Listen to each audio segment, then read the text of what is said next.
I'm Dudley Schroeder from Council Bluffs, Iowa. When you were younger, what first sparked your interest in investing, and what advice would you give a younger person if they wanted to invest in the stock market? Thank you. Well, I'm not exactly, I got interested probably when I was maybe 7 or thereabouts. I wasted my time before that. It's a little like W.C. Fields. When he inherited some money, somebody asked him what he did with it, and he said he spent half of it on whiskey and the rest he wasted. So there I was, dawdling around. But I got into, my dad was in the business, so I would go down to his office and I would see these interesting books, and I would read them, and I would go down. He was on the 4th floor of what's now known as the Omaha Building at 17th and Farnham, and on the 2nd floor was Harris Supplement Company, and they had a board, and I would go down there. The market was open on Saturdays in those days, so I could, for 2 hours, so I could go down on Saturday, and I saw all these interesting things going across the tape, and I just read a lot. I probably took every book in the Omaha Public Library, and every book they had on investing, or the stock market, basically. I was very interested in the New York Stock Exchange. I thought maybe I'd want to become a specialist when I grew up, and maybe I still will. But I took all the books out, I read them, and finally when I was 11, I bought 3 shares of stock, and I didn't know, I was fascinated by the subject. My dad got elected to Congress, so now the library became even bigger, and I took all the books I could out of there on markets, and I used to chart and do all that sort of thing. And then finally I read Graham's book when I was at the University of Nebraska, The Intelligent Investor, when I was 19, and that just changed my whole framework. But the advice I would give is to read everything in sight, and to start very young. It's a huge advantage in almost any field to start young, and if that's where your interest lies, and you start young and you read a lot, you're going to do well. I mean, there are no secrets in this business that only the priesthood knows. I mean, we do not go into temples and look at tablets that are only available to those who have passed earlier tests or anything. It's all out there in black and white. It's a simple business. It requires qualities of temperament way more than it requires qualities of intellect. I mean, if you've got more than 125 IQ, you can throw away the rest of the points or give them to your other members of the family or do something, because you don't need it in investing. But you do need a certain temperament that enables you to think for yourself, and then you have to develop a framework, and I developed it from reading Ben Graham. I didn't come up with it myself. Very simple framework.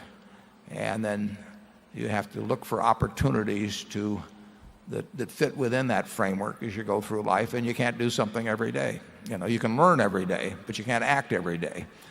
And I talked about reading the annual reports of Anheuser-Busch for 25 years, but I'd read the reports of Coca-Cola and Gillette and all kinds of companies long before we invested in them.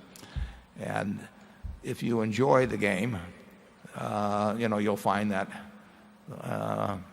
like playing bridge or playing baseball or whatever. And if you don't enjoy it, you probably won't do well on it. But I would advise you to start early, read everything in sight, look for the successful framework that's been successful for people. And there's nothing like Graham's, in my view.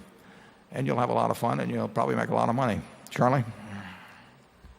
Well, I'm at a little disadvantage here. Warren has made himself into kind of a dean of investors, starting as a boy, and he has a greater respect for the process than I do. I have a good bit of Keynes's attitude that money management is sort of a low calling compared to being a surgeon or a lot of other things. I think the corporate types, the corporate managers, ought to study investing better because they'd be better managers. And I think that everyone who thinks about through the investment process learns more about how the world really works. And I think that's very worth having. But I do not like as big a percentage of GDP as we now have going to money management and its attendant frictions, and I don't like the percentage of the nation's brain power that is now in all of these different forms of highly compensated money management. I don't think it's a good thing for the country, and I hate the fact that we've contributed to it by our own predilections. Charlie is only sitting up here next to me as part of his outreach program, actually. Please don't take any pictures that you could blackmail him with being associated with me. Charlie made a very good point there about how managers could do better if they understood investments. I find it absolutely fascinating, and I've seen this throughout my life. I've seen it close up. I will have friends who are CEOs of companies, and they'll have somebody else handle their money. If you say to them, should you buy a Coca-Cola or Gillette or something like that, they'll say, that's much too tough. I don't understand that sort of thing. What do I know about investing? And then some investment banker will walk in the next day with the idea they buy a $3 billion company, which is just buying a lot of shares of stock of one company. And they'll run through some little 2-hour presentation and turn it over to a strategic planning group and think that they are then the ones that should make that decision as to whether to buy multi-billion-dollar businesses when they really don't feel they're qualified to make $10,000 decisions with their own money. And it's extraordinary what you see in corporate America in the acquisition activity. It's a little like they say about making sausage and making laws. It's better unobserved. Charlie, do you have any further thoughts on that? You've seen a lot of it with me. Well, I do think that the present era has no comparable precedent in the past history of capitalism. I think we have a higher percentage of attention of our intelligent classes into buying little pieces of paper and trying to get rich doing it, and in promotional activities with big profit sharing fees. I can recall no past era which had a similar concentration of this type of activity. Can you, Warren? No, but I think you would say probably too that when we've seen sort of baby versions of this, something subsequently happened. Oh yes, if you want to talk about what are the future implications, a lot that I see now kind of reminds me of Sodom and Gomorrah.